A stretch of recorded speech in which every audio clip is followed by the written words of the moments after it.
Welcome everybody, and today I'm actually came out from seeing the new documentary by Leonardo DiCaprio, Before the Flood, which was really interesting because I learned a lot of things, and I'm actually going to give you my honest opinion about it. Now let me start by saying that it was a pretty well produced documentary. I really liked the production and the set pieces that it had. With that being said, now I'm going to give you my opinion about certain topics of it. First of all, do I agree with Leonardo DiCaprio being named Secretary of Climate Change and the voice for the UN?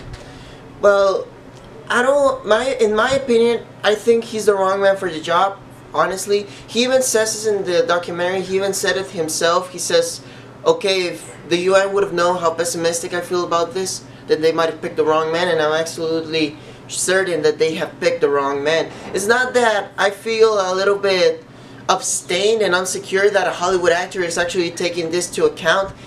But he has no scientific experience, as many people said in the documentary. Many reporters said it, and I'm agreeing with them, because Leo hasn't had any scientific experience, any science studies, and only things he has done has been playing an actor in Hollywood. So I don't think he was the right man for the job.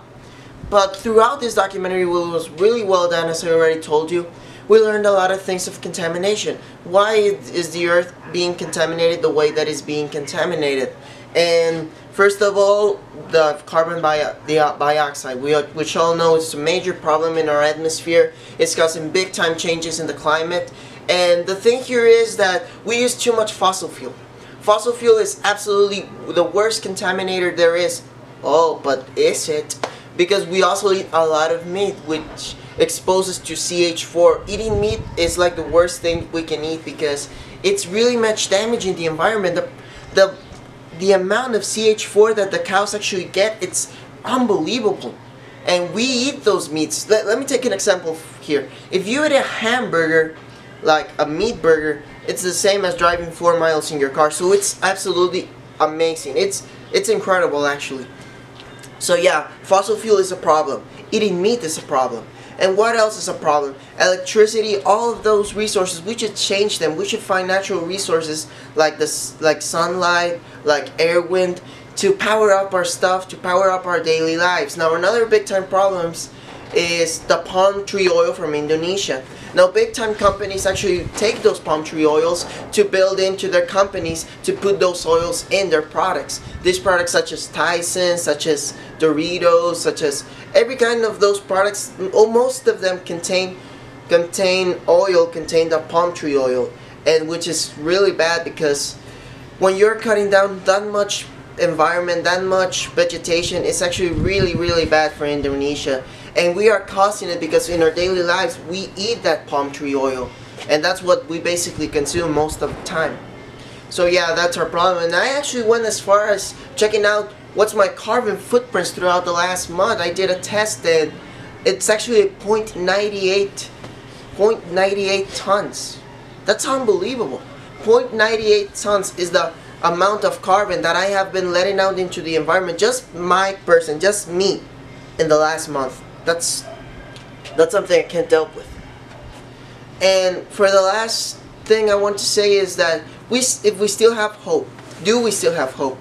And I honestly think we do. We do still have hope, because maybe we can change our daily lives. Maybe we can stop eating meat, and maybe we can start eating chicken. You know, maybe we could start eating things that are less contaminated. Maybe we can eat more vegetation. Maybe we won't go to our local supermarket or our grocery store to buy one of those palm tree oil products. Maybe we will buy another product that is less harming to the environment. And what else do we need to do? We need to stop using that much fossil fuel. We need to start supporting the new scientific inventions in order to use natural sources of energy like sunlight and air, wind, and hydro energy. We need to start focusing on those types of energy in order to stop using those fossil fuels that lets out the carbon dioxide to the atmosphere, and closely in 50 years it might even melt down all the Arctic poles, and might even take down much of our vegetation and animals as well. The animals are in crucial danger right now. We want to live as we live right now, so we need to take care of this planet. Even the Pope said it himself.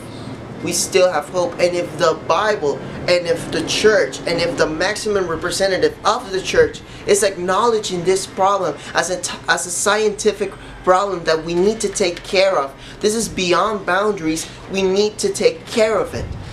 So that's my opinion about this documentary.